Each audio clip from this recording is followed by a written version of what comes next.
2013ல ஒரு படம் ரிலீஸ் ஆகுது மரியான். 2024ல ஒரு படம் ரிலீஸ் ஆகுது தி கோட் லைஃப். ஸோ 2 படத்தையும் கம்பேர் பண்ணி பார்க்கும்போது மரியான் படத்துடைய டப்பிங் அல்லது மரியான் படத்துடைய காப்பி தான் தி கோட் லைஃப் அப்படின்னு சொல்லிட்டு நமக்கு தோணும். ஆனா வந்து பாத்தீங்க அப்படின்னா நீங்க 2 படத்தையும் கம்பேர் பண்ணி பார்க்கும்போது மரியான் படத்துடைய கதையும் தி கோட் லைஃப் படத்துடைய கதையும் சிங்க் ஆகும், ஒரே மாதிரி தான் இருக்கும். ஸோ ஆனா அது கிடையாது. தி கோட் லைஃப் படம் அப்படிங்கிறது வந்து ஒரு ரியல் ஸ்டோரி.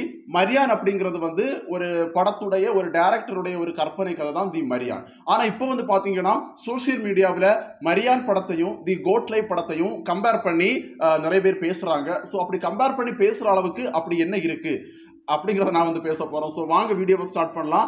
அதெல்லாம் ஆரம்பிக்கிறதுக்கு முன்னாடி நீங்க இப்பதான் முதல் தடவை நம்ம சேனலை பாக்குறீங்கன்னா கண்டிப்பா சப்ஸ்கிரைப் பண்ணுங்க, பெல் ஐக்கானை கிளிக் பண்ணி வைங்க, ஆல் நோட்டிபிகேஷன் செட் பண்ணுங்க. வீடியோவை ஃபுல்லா பாருங்க. ஃபேஸ்புக்லயும் இன்ஸ்டாகிராம்லயும் பாக்குறவங்க கண்டிப்பா நம்ம பேஜை ஃபாலோ பண்ணுங்க.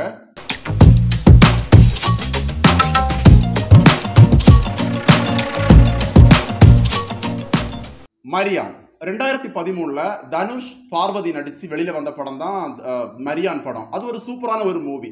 ஸோ அந்த படத்துடைய பாதி கதை பார்த்தீங்க அப்படின்னா ஃபுல்லாவே வந்து பீச் சைடை காட்டியிருப்பாங்க. அதுக்கப்புறம் இடைவேளைக்கு அப்புறம் அந்த படம் பார்த்தீங்கன்னா ஃபுல்லாவே வந்து அந்த சோமானிய தீவிரவாதிகள் தனுஷை கடத்தி வச்சிருப்பாங்க. ஸோ அதை காமிப்பாங்க.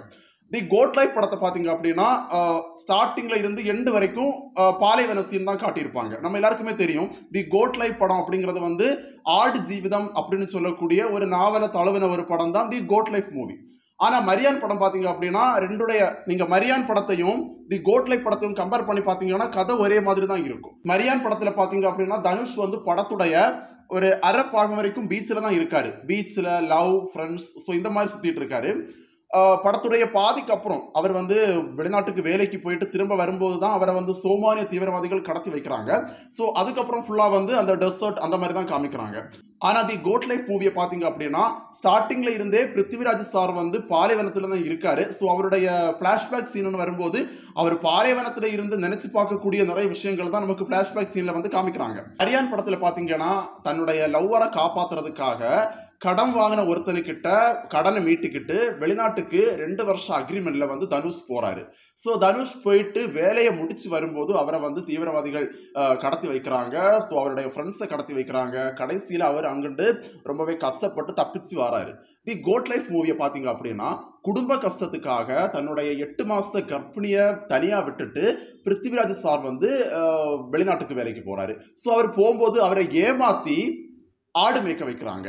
மரியான் படத்துல பாத்தீங்க அப்படின்னா தனுஷ் வந்து அந்த தீவிரவாதிகள் கிட்ட இருந்து தப்பிக்கும் போது அவருடைய உடம்பு வந்து ரொம்ப இழைச்சிருக்கும். பாலைவனத்துல நடப்பாரு, நீங்க பாத்திருப்பீங்க. அதுல ஒரு லவ் சாங் கூட வரும், ரொம்ப நல்லா இருக்கும். ஆனா இந்த பக்கம் பாத்தீங்க அப்படின்னா இது அதே மாதிரி தான். நம்முடைய பிருத்திவிராஜ் சார் வந்து பாலைவன சீன்ல தப்பிச்சு ஓடும் போது அவரும் ரொம்ப கஷ்டப்பட்டிருப்பாரு. ஸோ ரெண்டையும் நீங்க மேட்ச் பண்ணி பார்க்கும்போது ரெண்டுமே பார்க்கறதுக்கு ஒரே மாதிரி தான் இருக்கும். மரியான் படத்துல ஸ்டார்டிங்ல கடல்ல ரொம்ப வாட்ட சாட்டமா பார்க்கறதுக்கு ரொம்ப லுக்கா, அங்க ஒரு டான் மாதிரி பீச்ல இருந்தவர் தீவிரவாதிகள் கிட்ட மாட்டதுக்கு அப்புறம் அவருடைய தாடி, அவருடைய உடம்பே ரொம்ப சேஞ்ச் ஆகி ஒரு டெடிகேஷன் ஆக்டிங் அந்த படத்துல மரியான் படத்தை தனுஷ் கொடுத்திருப்பாரு. அதே மாதிரி இங்க பாத்தீங்க அப்படின்னா வெளிநாட்டுக்கு வரும்போது ஒரு வாட்டசாட்டமான ஒரு உடம்போட பாக்குறதுக்கு ரொம்ப ஒரு யங் லுக்கோட வரக்கூடிய பிருத்திவிராஜ் சார் இங்க அரபு கண்ட்ரில மாட்டினதுக்கு அப்புறம் அவருடைய ஒரு உடம்பு தோற்றங்கிறது வந்து வித்தியாசமா இருக்கும் பாக்குறதுக்கு. ஸோ ரெண்டையும் கம்பேர் பண்ணி பார்க்கும்போது பாக்குறவங்களுக்கு ஏதோ மரியான் படத்தை காப்பி அடிச்சு வச்ச மாதிரி தான் இருக்கும்.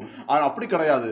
மரியான் படம்ங்கிறது வந்து ஒரு வேற ஒரு ஸ்டோரி. ஆனா தி கோட் லைஃப்ங்கிறது வந்து ஒரு ரியல் ஸ்டோரி. கிளைமேக்ஸ் சீன்ல தனுஷ் வந்து எப்படியோ தப்பிச்சு ஊருக்கு வந்துருவாரு. அதே மாதிரி பிருத்திவிராஜ் சாரும் வந்து அந்த தி கோட் லைஃப் மூவிலையும் தப்பிச்சு வந்து வெளியில வந்துடுறாரு. மரியான் படம் நீங்க ஸ்டார்டிங் பார்க்கும்போது உங்களுக்கு ஒரு போரிங்கா இருக்கும். ஏன்னா நீங்க அந்த படம் பாத்தீங்கன்னா படத்துல பாதி கதை வந்து பாதி சீன் வரைக்கும் ஃபுல்லாவே லவ் சீனை காமிப்பாங்க. இடைவேளைக்கு அப்புறம் வந்து பாத்தீங்க அப்படின்னா தீவிரவாத கும்பல் ஃபுல்லா இதை காமிப்பாங்க. ஃபர்ஸ்ட் டைம் பார்க்கும்போது அப்படிதான் இருக்கும். அதுக்கப்புறம் நீங்க அதை தொடர்ந்து 2 தடவை பார்க்கும்போது எனக்கே அப்படிதான். ஃபர்ஸ்ட் பார்க்கும்போது அந்த படம் வந்து கரெக்டா புரியல, பிடிக்கல. அதுக்கப்புறம் ஒருக்க கூட பார்க்கும்போது தான் அந்த படம் நமக்கு புரியுது. நீங்க தி கோட் லைஃப் மூவியை பார்த்தீங்கன்னாலும் அப்படிதான். பார்க்கும்போது உங்களுக்கு நல்லா இருக்கு, த்ரில்லிங்கா இருக்கும். அப்படின்னா அடுத்தடுத்து என்ன எப்படி தப்பிப்பாரு அப்படிங்கிற ஒரு த்ரில்லிங் நமக்கு இருக்கும். ஆனா மரியான் படம் பாத்தீங்கன்னா அது ஒரு டோன்ல போயிட்டு இருக்கும். தி கோட் லைஃப் மூவி பாத்தீங்கன்னா அது ஒரு டோன்ல போயிட்டு இருக்கும். நான் என்ன சொல்ல வரேன் அப்படின்னா மரியான் படம்ங்கிறது வந்து ஒரு படம், தி கோட் லைஃப்ங்கிறது வந்து ஒரு ரியல் ஸ்டோரி. ஸோ ரெண்டுமே அதான் வித்தியாசம். ரெண்டுமே வந்து காப்பி கிடையாது. 2013ல தான் மரியான் இறங்கி இருக்கு. ஆனா இந்த தி கோட் லைஃப்ங்கிறது வந்து 2008லயே ஸ்டார்ட் பண்ணிருக்காங்க. அதுக்கு முன்னாடியே 90ஸ்லயே வந்து இந்த தி கோட் லைஃப்ங்கிறதுக்கு ஒரு அஸ்திவாரமா ஒரு ரியல் ஸ்டோரி நடந்திருக்கு. நஜீப் முகமதுடைய லைஃப் வந்து அப்பவே ஸ்டார்ட் ஆயிருக்கு. ஸோ அதான் இன்னைக்கு வந்து படமா எடுத்திருக்காங்க. மரியான்ங்கிறது வந்து நார்மல் ஒரு மூவி. நீங்க சொல்லுங்க, மரியான் தி கோட் லைஃப் ரெண்டுல வந்து எந்த மூவி வந்து பெஸ்ட் மூவின்னு உங்க கருத்துக்களை கண்டிப்பா கமெண்ட்ஸ்ல வந்து ஷேர் பண்ணுங்க. இந்த வீடியோ பிடிச்சிருந்தா லைக் பண்ணுங்க, கண்டிப்பா நம்ம சேனலுக்கு சப்ஸ்கிரைப் பண்ணுங்க. இந்த வீடியோவோட கிளம்புறேன். நாளைக்கு மறுபடியும் உங்களை சந்திக்கிறேன். பாய்.